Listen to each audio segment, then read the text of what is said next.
जल जीवन का एक स्रोत अपने साथ जीवन और खतरे दोनों की क्षमता रखता है। इस आवश्यक संसाधन की खोज में हम पीने के पानी में यूरेनियम के विवादास्पद क्षेत्र में प्रवेश करते हैं। यह वीडियो यूरेनियम के सेवन के आसपास के विभिन्न पहलुओं पर प्रकाश डालता है। इस निरंतर समस्या के समाधान के लिए परिणामों, रोकथाम के उपायों और नवीन समाधानों पर प्रकाश भी डालता है। यह अध्ययन रूपनगर पंजाब और ऊना हिमाचल प्रदेश में पीने के पानी में यूरेनियम की कंसंट्रेशन से उत्पन्न होने वाले स्वास्थ्य पर पड़ने वाले प्रभाव, जो इनसे खतरे उत्पन्न होते हैं पीने के पानी में यूरेनियम से लेकर, उसके ऊपर ये सारा वीडियो है, जो एक रिसर्च जर्नल में शोध पत्र पर आधारित है। इसमें कोई भी प्रतिकूल प्रभाव अलग अलग एज के लोगों के ऊपर नहीं मिलता है। अध्ययन में ग्राउंड वाटर में अलग अलग मात्रा में यूरेनियम कंसंट्रेशन का विश्लेषण किया गया। कोई हाई वैल्यू ऑब्जर्व नहीं होती है। औसत रेडियोलॉजिकल जोखिम रिपोर्ट किए गए मूल्यों के अनुरूप पाया गया है।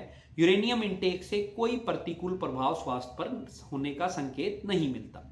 यह अध्ययन journal of radio analytical and nuclear chemistry में प्रकाशित शोध पत्र पर आधारित है। इस शोध पत्र को लिखने वाले हैं doctor Vimal Mehta, Deep Shikha, physics department Shri Guru Tegh Bahadur Khalsa college Anantpur Sahib से, Jasvinder Kaur, physics department Punjabi university Patiala से, और संदीप, जो भाभा एटॉमिक रिसर्च सेंटर से हैं। इन सब लोगों ने मिलकर इस शोध पत्र के ऊपर क्या असल में हम अपनी दैनिक जरूरतों के लिए जल स्रोतों पर निर्भर हैं। यूरेनियम की उपस्थिति महत्वपूर्ण स्वास्थ्य जोखिम पैदा कर सकती है। यूरेनियम एक प्राकृतिक रूप से पाई जाने वाली बहुत हैवी मेटल है, जो जियोलॉजिकल फॉर्मेशन जैसे पहाड़ आदि से ग्राउंड वाटर में अपना रास्ता खोज लेती है। अत्यधिक यूरेनियम स्तर से दूषित पेयजल के लंबे समय तक संपर्क में रहने से किडनी डैमेज, कैंसर के बढ़ते जोखिम और विकास संबंधी असमानताएं सहित कई स्वास्थ्य संबंधी चिंताएं हो सकती हैं। सरकारी नियमों, जन जागरूकता, तकनीकी प्रगति को शामिल करते हुए विभिन्न दृष्टिकोणों के माध्यम से इस मुद्दे का समाधान करना महत्वपूर्ण है। यूरेनियम को लेकर गवर्नमेंट रेगुलेशंस क्या हैं, उनको पहले जान लेते हैं। यूरेनियम दूषित पानी से उत्पन्न खतरे को पहचानते हुए दुनिया भर के अधिकारियों ने कई कड़े नियम लागू किए हैं।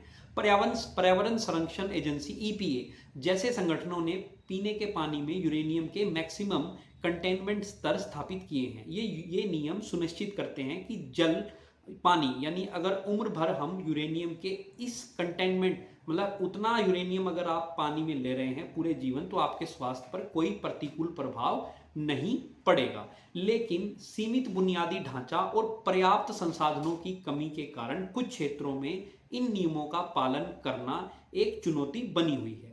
विश्व स्वास्थ्य संगठन की सिफारिश है कि पीने के पानी में 2 mcg पर लीटर, ये यूरेनियम का यूनिट है, कि 2 mcg पर लीटर से अधिक नहीं होना चाहिए। हालांकि अमेरिका में लोग 20 mcg पर लीटर की उनकी अपनी एक कैप है, जिसके पे इसको वो फॉलो करते हैं। ये लेवल एक समान रिप्रेजेंटेशन करने के लिए आधारित किए गए हैं, जिसके परिणाम स्वरूप पानी के पीने में जीवन भर स्वास्थ्य के लिए कोई महत्वपूर्ण खतरा। पीने के पानी के माध्यम से भारत के वे भाग जहां यूरेनियम की मात्रा 30 माइक्रोग्राम पर लीटर से अधिक पाई गई है, जिसमें पंजाब, हरियाणा, हिमाचल प्रदेश और दिल्ली शामिल है। पंजाब के भटिंडा जिले में पानी में यूरेनियम की मात्रा अलग अलग देखी गई है, जो कि 0.48 माइक्रोग्राम पर लीटर से 571.7 माइक्रोग्राम लीटर तक है, जो कि बहुत अधिक है। WQI पैमाना, यानी कि वाटर क्वालिटी इंडेक्स के पैमाने पर 0 से 25 की रेटिंग ये दर्शाती है कि पानी एक्सेप्शनल क्वालिटी का है और पीने के लिए सुरक्षित है, जबकि 26 से 50 की रेटिंग अच्छी क्वालिटी को बताती है। इसके विपरीत 51 से 75 और 76 से 100 की रेंज पानी की खराब क्वालिटी को दर्शाती है और इसका सेवन नहीं किया जाना चाहिए। इसके अलावा WQI यानी वाटर क्वालिटी इंडेक्स 100 से अधिक, इसका मतलब बताता है कि पानी पूरी तरह से पीने के लिए उपयुक्त नहीं है, आपको उस पानी की एक बूंद का भी सेवन करना नहीं चाहिए। इस रेंज, लिमिटेड रेंज, यानी एक फिक्स अमाउंट से ज़्यादा अगर यूरेनियम पानी में है तो उसके बहुत सारे नुकसान हो सकते हैं, क्योंकि यूरेनियम बॉडी के डिफरेंट हिस्सों में जमा हो सकता है, जैसे किडनी, लीवर, लंग, बोन्स, और इसके कारण ऐसे एक सब्सटेंस आपकी बॉडी में जमा हो जाते हैं जो बाद में जाकर आपकी बॉडी में कई तरीके का कैंसर पैदा कर सकते हैं। इनमें सबसे अधिक कैंसर जो पेट का कैंसर है उसको एक ज़्यादा आबादी में ऑब्जर्व किया गया है। इसके अतिरिक्त स्टडी में बताया है यूरेनियम की कंसंट्रेशन पीने के पानी में और हड्डियों में इसकी मात्रा के बीच एक मजबूत संबंध है। यह सुझाव दिया गया है कि हड्डियां यूरेनियम के इंटेक के एक विश्व जिसको बोलते हैं कि रिलायबल संकेतक के रूप में काम कर सकती हैं। यानी कि हड्डियों की जांच से यह पता लगा जा सकता है कि हम पानी में कितना यूरेनियम इंटेक कर रहे हैं। पहले हुए अध्ययन के अनुसार वापस पंजाब के भटिंडा चलते हैं। पंजाब के भटिंडा जिले में पानी में यूरेनियम की मात्रा अलग अलग देखी गई है जो 84.70 माइक्रोग्राम लीटर के औसत मान के साथ 0.48 से 571.7 माइक्रोग्राम पर लीटर है। सोचिए यहाँ पर जो लिमिटेड रेंज है वो 60 माइक्रोग्राम पर लीटर है और भटिंडा में ये कहीं कहीं पर 571 माइक्रोग्राम पर लीटर पाई गई है, जो परमाणु ऊर्जा नियामक बोर्ड द्वारा निर्धारित रेंज से बहुत बहुत अधिक है। जानते हैं कि इस स्टडी में किया क्या गया है। तो इन्होंने गर्मियों के मौसम में अलग अलग बोरवेल, खुला हुआ कुआं, नदियां और हैंडपंप जैसे स्रोतों से 100 पानी के सैंपल एकत्रित किए। यानी कि 50 सैंपल इन्होंने रूपनगर जिले से लिए और 50 सैंपल ऊना जिले से लिए, जिसमें ज़्यादातर जो सैंपल थे, यानी अगर हम रूपनगर की बात करें तो वहाँ से 33 पानी के सैंपल इन्होंने बोरवेल और ओपन जगह से लिए और 17 नदियाँ या नहरों से लिए। ऊना के जिले में 39 sample ground water, borewell, open well से लिए और सरफेस वाटर के 11 नमूने एकत्र। तो रिजल्ट में क्या सामने आता है इस स्टडी में? इसमें मुख्य रूप से 4 बातें सामने आती हैं। पहली बात, यूरेनियम की कंसंट्रेशन में भिन्नता ग्राउंड वाटर नमूनों की गहराई के साथ साथ चेंज होती है। यानी कि जितनी गहराई से सैंपल लिए जाते हैं उसमें एक पर्टिकुलर गहराई पर जाकर मैक्सिमम यूरेनियम मिलता है। जैसे कि यह पॉइंट रूपनगर में 200 फीट पर है और ऊना जिले में 130 फीट है, जहां पर पानी में यूरेनियम मैक्सिमम पाया जाता है। यानी कि इसकी कंसंट्रेशन सबसे अधिक है। दूसरा पॉइंट ये सामने आता है कि एरिया के किसानों द्वारा मॉडर्न एग्रीकल्चर मेथड को आमतौर पर अपनाया जाता है, जिसमें उच्च गुणवत्ता वाले बीज, रासायनिक उर्वरक और सिंचाई सुविधाओं का उपयोग शामिल है। यह अधिक कंसंट्रेशन का एक कारण हो सकता है। यह है नहीं, ऐसा नहीं है कि यही एक कारण है, यह भी एक कारण हो सकता है।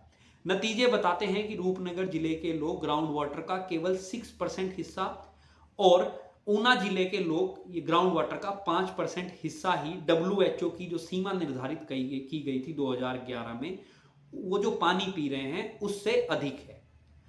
जबकि सरफेस वाटर का कोई भी ऐसा हिस्सा जिसमें यूरेनियम की मात्रा 2 mcg पर लीटर, 2 माइक्रोग्राम पर लीटर से अधिक नहीं पाई गई है।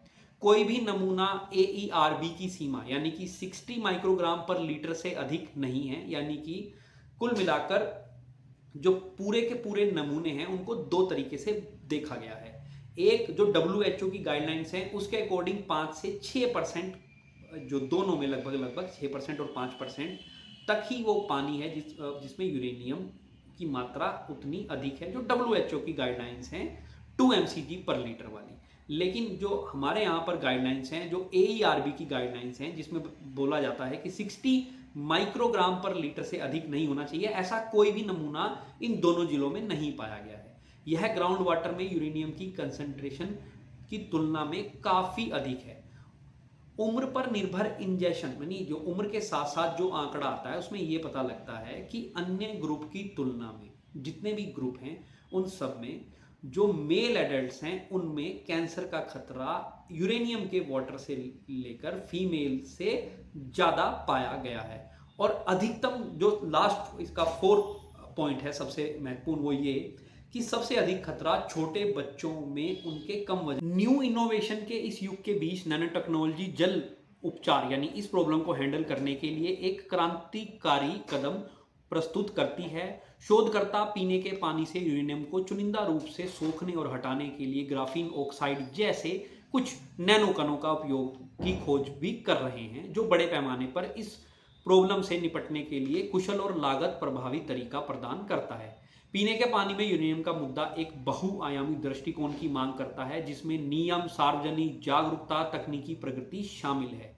बिना जागरूकता के इसको इस समस्या को हल कर पाना लगभग असंभव है। सरकारी नियम, सार्वजनिक वकालत, तकनीकी नवाचार में निरंतर प्रयासों के साथ हम यह सुनिश्चित कर सकते हैं कि हम जो भी घूंट लेते हैं पानी का, वो खतरे पैदा करने की बजाय पोषण और पोषण देता रहे। नई इनोवेशन को अपनाकर हम सामुदायिक सहभागिता को बढ़ावा देकर हम इस अज्ञात स्थिति से निपट सकते हैं और एक स्वस्थ भविष्य का मार्ग प्रशस्त कर सकते हैं। धन्यवाद।